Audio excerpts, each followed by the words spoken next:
On the first evening of the new year, a family gathers around their dining room table in Beaverton to make a phone call. Soon, the face of a man in family photos around the room appears on a tiny screen.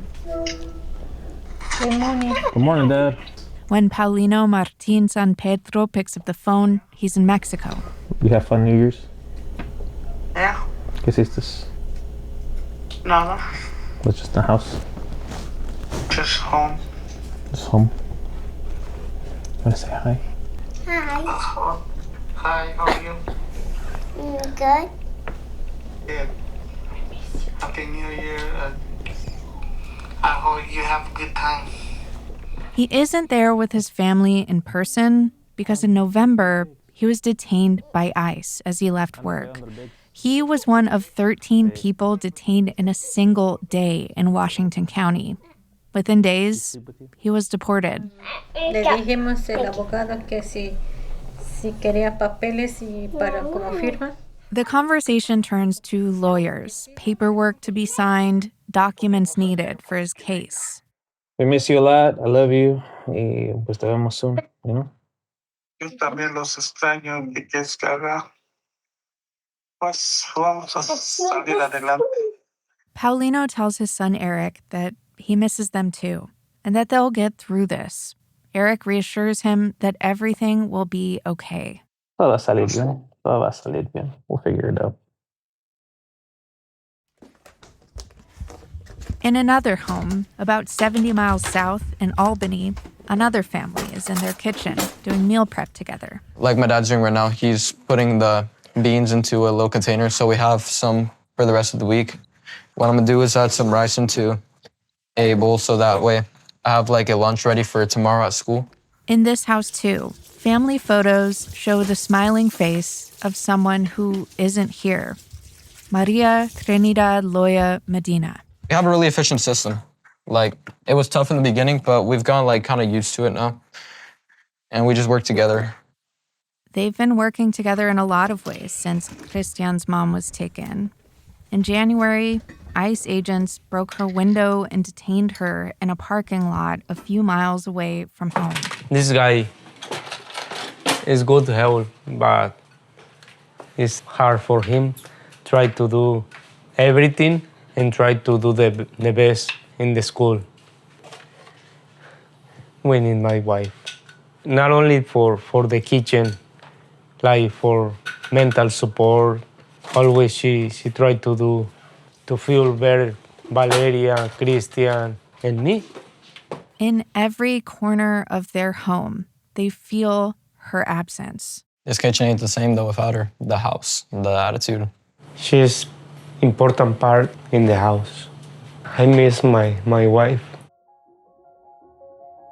From the Gert Boyle studio, I'm Jen Chavez, and this is The Evergreen, a podcast from OPB about the place you call home.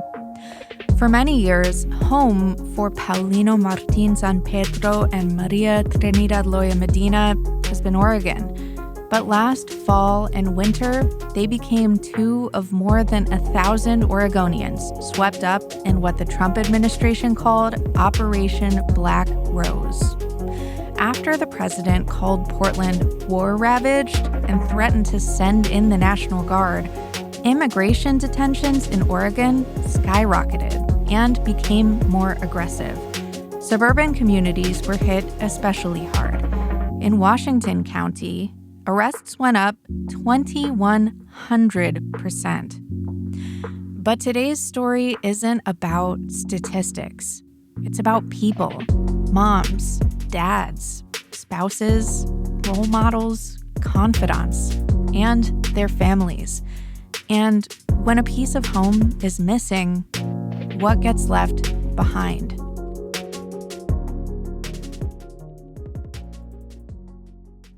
Part 1. Paulino. My dad came over because he had a bunch of sisters and a bunch of nephews and nieces who didn't have a father around, and so he wanted to provide for them. Paulino Martin San Pedro immigrated to the U.S. in the early 1990s from Hidalgo, Mexico. He and his wife had 3 children, all born and raised in Oregon. They came here to chase the American dream.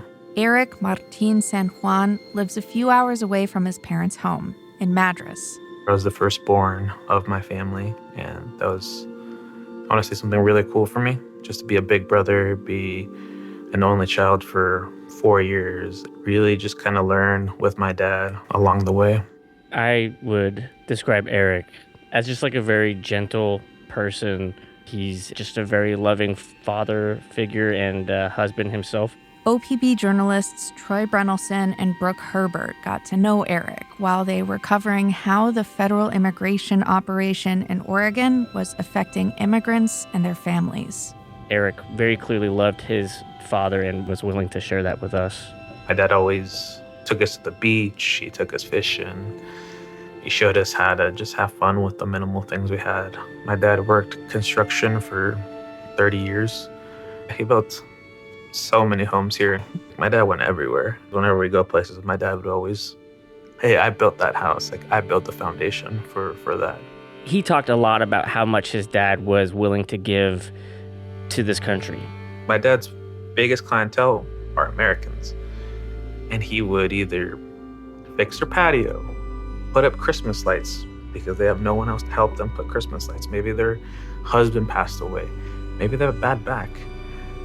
He was a caregiver. He would take people to their appointments. My dad gave so much to this country, and for the way he was treated, it just doesn't make sense. At the time when Eric came along, we knew that there was something very unique going on, and we wanted to make sure that we were talking to somebody at the front, and that something ended up being this crackdown, this Operation Black Rose, which was this massive federal sweep, federal agents going into Portland and its outlying areas to pick up people like these families were discussing. My dad told me at a young age, that he wasn't here the right way. If there was an easier way to get citizenship, obviously we would have done it. We've talked to multiple lawyers. If we had like a fair shot and we had the funds available, I think we would have had a really good chance for my dad to get status here. Court records would show Paulino only has a traffic ticket back 15 years or so. And nonetheless, in the fall of last year, my mom and dad were at a job site fixing a window, and they head home, and they got pulled over by ICE. Told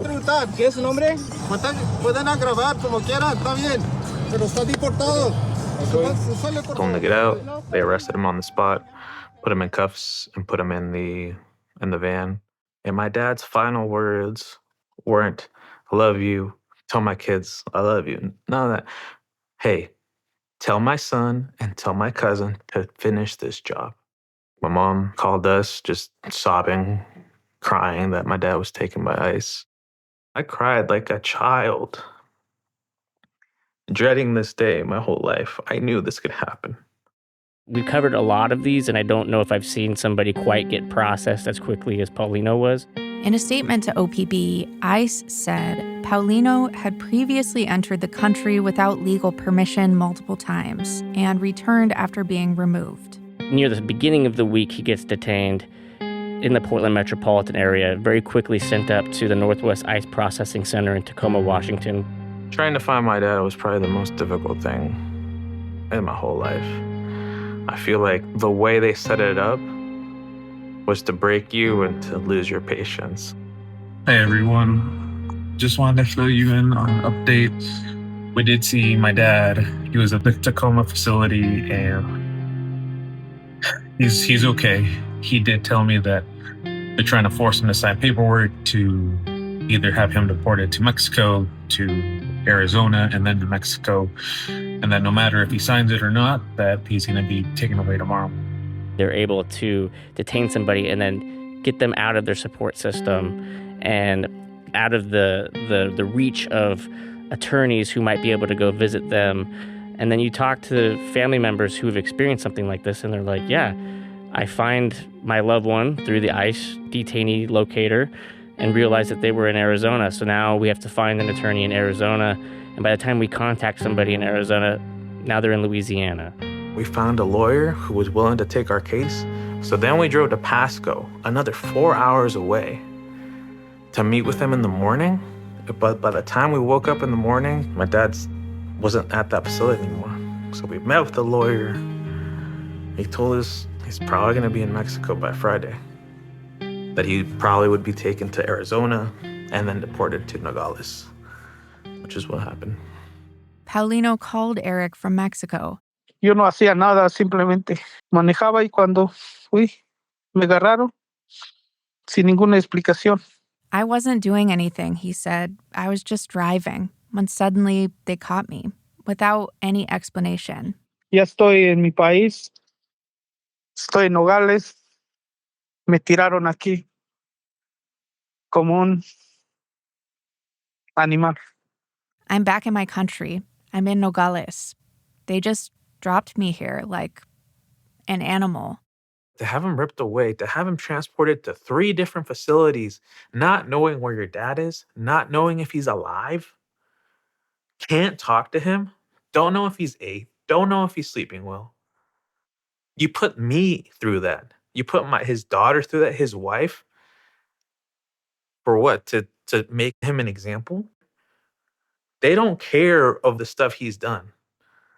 So you know what? Like, all right, what did I do when he left? I created a protest. Today we gather, not in silence, but in strength. We gather because families in our community, including my own, have been torn apart. This is Eric speaking at a rally for his father in Beaverton, the day after Thanksgiving, 2025. Truly, today is just not about my father, Paulino. It's about everyone who's being affected today by ICE. We will not be intimidated. We will not be erased. We are here and we're not going to go anywhere. Porque nosotros somos Beaverton. Y aquí todos tenemos un derecho de estar. Todos. Every single one of us. Thank you. We are Beaverton, he said, and everyone here has the right to be here. Everyone. I was born here. I can articulate myself. And I'm not afraid to show my face, but there's a lot of people who are scared and hiding. I'm trying to be the voice for the voiceless right now. I'm not just doing this for my dad.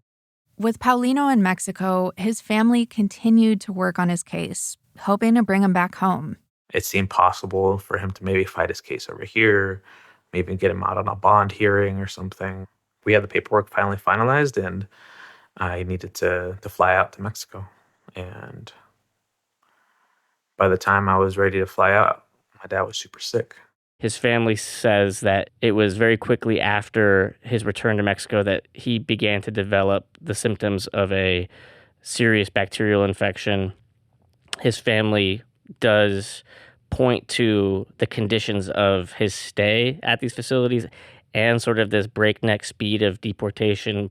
To be transported multiple times, not sleeping, being traumatized, it all kind of wraps together that it weakened his immune system so much that once he got something bigger, it hit him really, really hard. ICE, what they said was that he was, quote unquote, medically cleared for deportation. But in Mexico, his health continued getting worse. My dad's name is Paulino Martin San Pedro, and he passed away on February 16th at 5 a.m. And it was the hardest day of my life. I lost Superman. While his family was fighting to bring him back home, Paulino died of complications of E. coli and pneumonia. He was only 53 years old. Señor Jesús, te queremos dar las gracias hoy, Señor, una vez más. 2 weeks after his death, loved ones gathered at a family home in Beaverton to grieve together and pray El Rosario por los Difuntos, a rosary for the dead. Santa María, Madre de Dios, ruega por él y por nosotros pecadores. The proudest thing of all this that I've been able to grieve with is that so many people saw my dad how I saw my dad. They saw him as this loving, generous man. Behind any one of these closed doors in the Portland Metro, there could be, from the outside, just a normal evening, but inside, prayers, grief, and a portrait at the center near the fireplace They want me to give up. I'm not doing any of that. What am I doing? I'm talking to people, sharing the story, to share that this is not just happening to me, it's happening to thousands of people across the country every single day.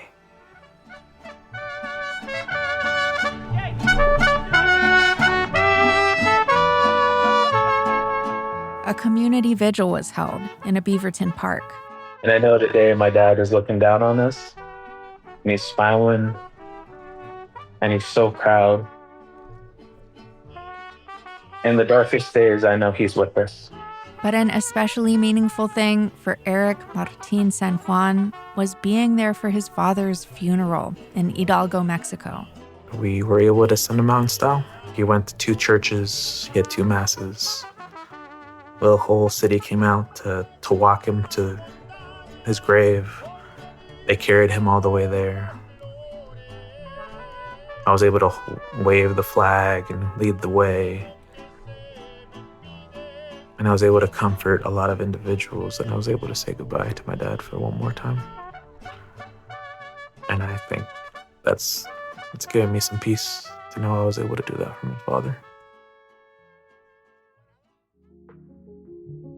Coming up after a break, the story of another family caught up in the federal immigration operation in Oregon. Thank you for listening to The Evergreen, a podcast from OPB. If you appreciate this episode, subscribe to us on your favorite podcast app, and we'll bring you more stories about people and families who call the Pacific Northwest home every Monday morning. And remember, stories like this are made possible by many thousands of OPB members. Support our journalism by becoming an OPB sustaining member today at opb.org/pod. And now, back to the show. Part 2, Maria. She's really polite and caring, and she tries to understand people's situations, and she's really respectful and smart too. She's pretty responsible. She has her sense of humor too. She's probably the most mentally strong person in the family. We have almost 20 years together. My wife is the best person, the best woman, the best mom. This is Maria Trinidad Loya Medina's family, Valeria, Christian, and Serapio Herrera. They just seemed like very humble and hardworking. OPB journalists Holly Bartholomew and Stephanie Gordon visited their home in March as Holly was reporting on Maria's immigration case. The kids get really good grades in school. They volunteer with their church. They are active in other activities like sports. And then Serapio, the dad, he worked in construction. And Maria, the mom, she worked 6 days a week as a house cleaner. And then on the 7th day of the week, she was taking care of her family and taking them to church. We're just a normal family. We do the same thing everybody else does. They, to me, exemplified what the American dream was supposed to be. Maria immigrated to the United States from Mexico as a young woman in 2005. She married Serapio in 2008 in Utah. Within a few years, Christian was born in Denver, then Valeria in Chicago. The family moved to Oregon 7 years ago. Yeah, I will admit, she's not a legal citizen in the country. She's been paying her taxes. She hasn't committed a crime. She's been dedicated to her children, her work. The only reason she came to the U.S. was to make a new life and to get freedom, to buy a new house and make a family here. She has the best intentions. She's not a criminal. Back in January, Maria went to the sporting goods store in Albany to pick up some soccer socks for her son, Christian. I proposed the idea of going to the store myself to get these socks. So then my mom told me that she would be willing to go herself to help me out.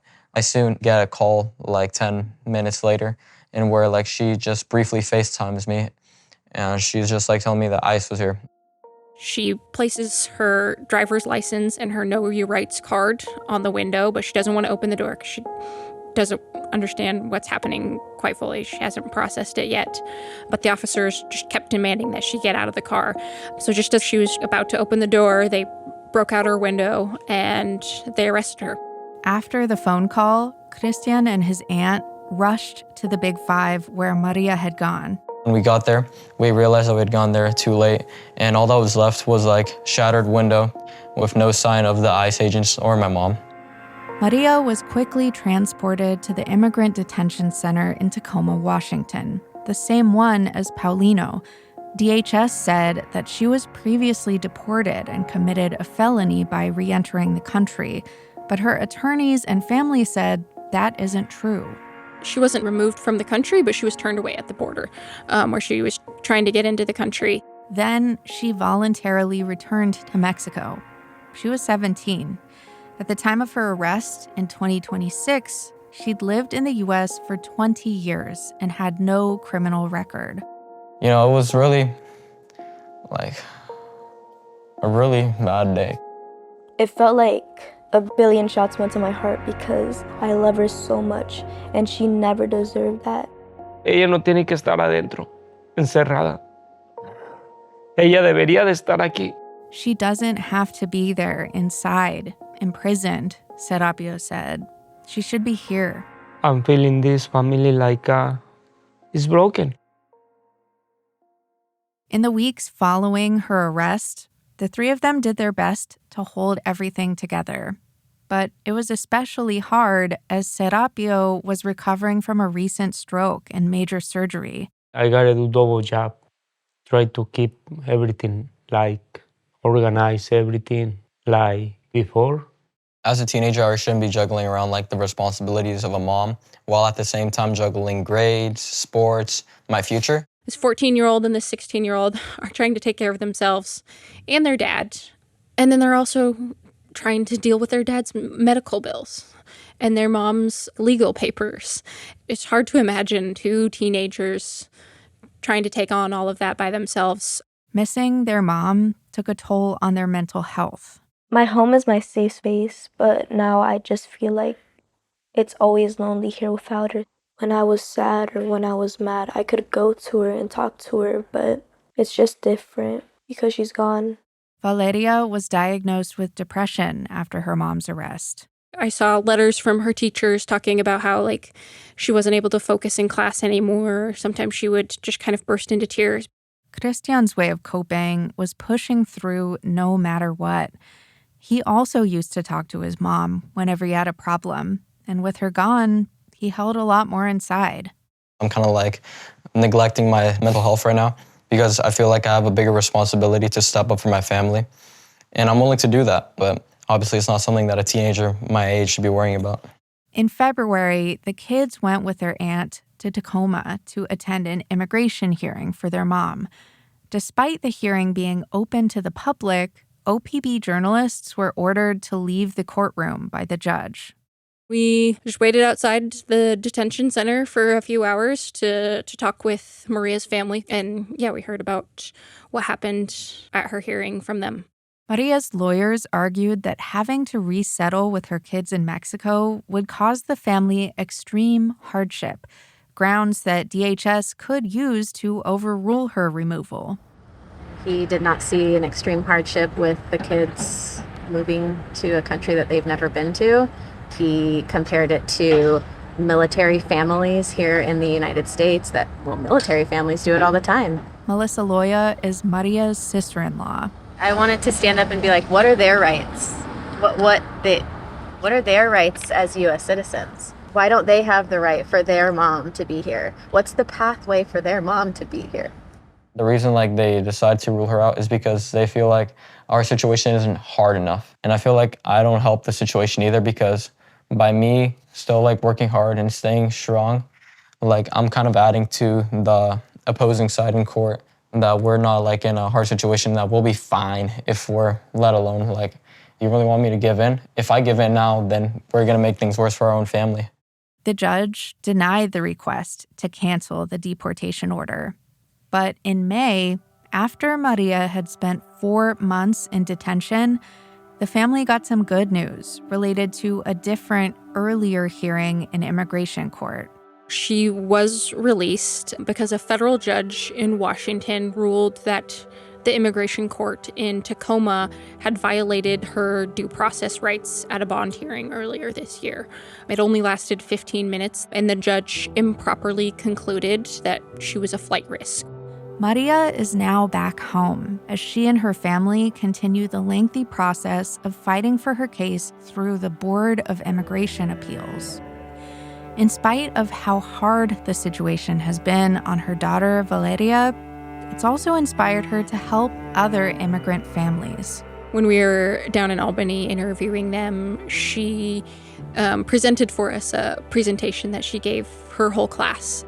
Every day I hear and see the injustice everyone is talking about, how innocent families are getting ripped apart. When ICE took the person that means the most to me, my mom, everything changed. This has had a big impact on me and my family in some of the worst ways, but it also made us stronger. It inspired me to be an immigration lawyer when I grow up. I believe in justice and equality, and I know that I can put all my emotion that I feel into working towards being an immigration lawyer and learning more about politics so that I can help other people in the same situation as me. She said she was crying through the presentation, but at the end, all of her classmates were crying too. I think they liked it, and I hope that they were able to understand my situation and about how I felt.